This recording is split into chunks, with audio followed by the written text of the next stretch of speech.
All right, let's get right into it. Today, we're pitting two of the biggest ransomware threats on the planet against each other. In one corner, you've got the infamous volume king, Lockbit.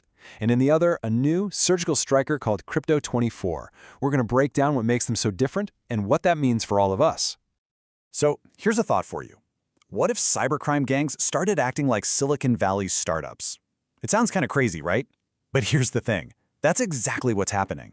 We're not talking about lone hackers in basements anymore. These are full-blown criminal enterprises with business models, R&D departments, and even affiliate programs.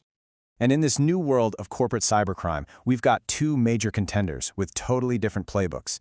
On one side, you have Lockbit, the heavyweight champion. Think of them as a global franchise that's all about volume. And on the other side, there's Crypto24, the new challenger, a specialist that picks its targets with absolute surgical precision. So, first up, let's talk about the reigning champ, Lockbit. These guys have been dominating the scene since 2019. I mean, they're one of the most deployed ransomware variants ever. So, what's their secret sauce? Well, it all comes down to their business strategy.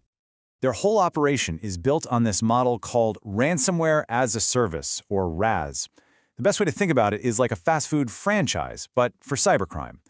The main Lockbit group, they're like the corporate headquarters. They develop the malware, the tools, the infrastructure, and then they lease it all out to other criminals, their affiliates, who then go out and launch the attacks. And of course, corporate gets a nice slice of the profits from every ransom. And this is exactly how they get so big, how they achieve such massive scale. The core developers just focus on making the best, or, worst, tools possible. Meanwhile, they've got this global network of affiliates who are constantly hunting for ways in, exploiting any weakness they can find, like that huge Citrix bleed vulnerability. This whole decentralized approach is what lets them attack so many people all at once. And these guys do not sit still. Lockbit is constantly evolving. They show up in 2019, and by 2021, they're already on version 2.0 with an automated data stealing tool. A year later, version 3.0 comes out. Then they even start borrowing code from other infamous groups like Conti. It's this constant innovation that keeps them at the top of the food chain. But in late 2023, a brand new player stepped into the ring, Crypto24. And their whole philosophy is the polar opposite of Lockbit's. They're not about volume, they're about precision. They're not about making noise, they're about being a ghost. So what's their deal? Well, Crypto24 is a centralized, tight-knit crew, not a sprawling franchise. They carry out way fewer attacks, but each one is a massive, high-impact hit against a huge company. And they're smart about it too. They love to strike on weekends or late at night when they know security teams are probably stretched thin. So what we have here are two gangs with completely different business models. One is built for mass-market chaos, and the other is basically a boutique firm for high-value digital heists. So let's break down how these different strategies actually play out in a real attack.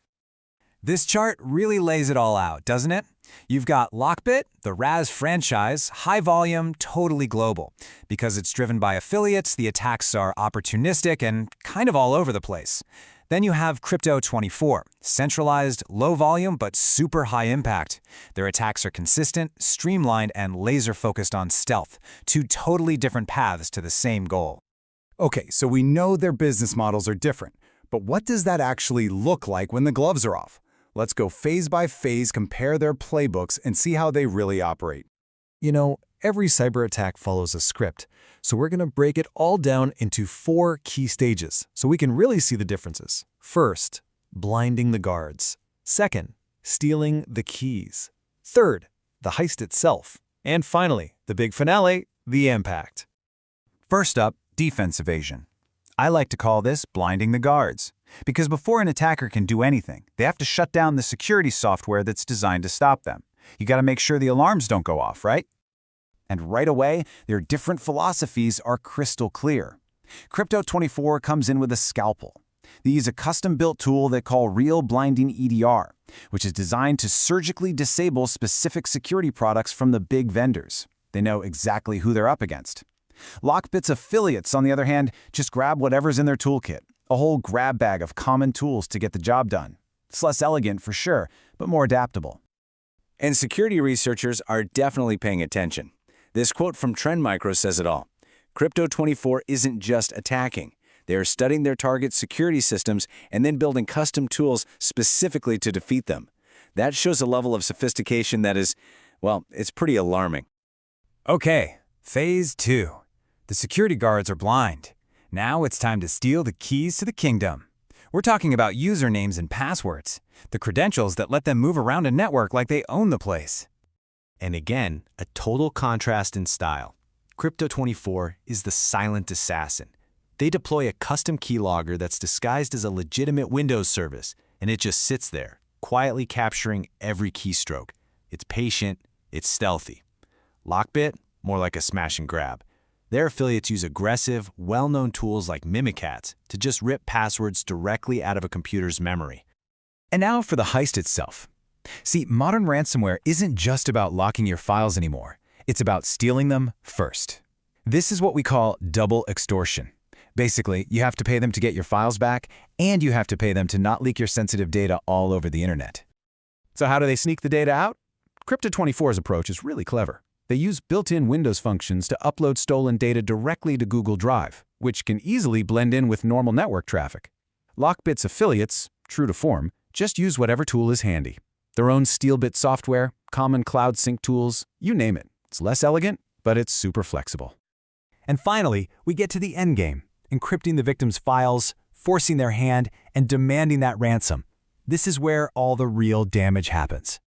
Crypto24 finishes the job cleanly. They encrypt the files, drop the ransom note, and then run a script to delete their own malware, covering their tracks.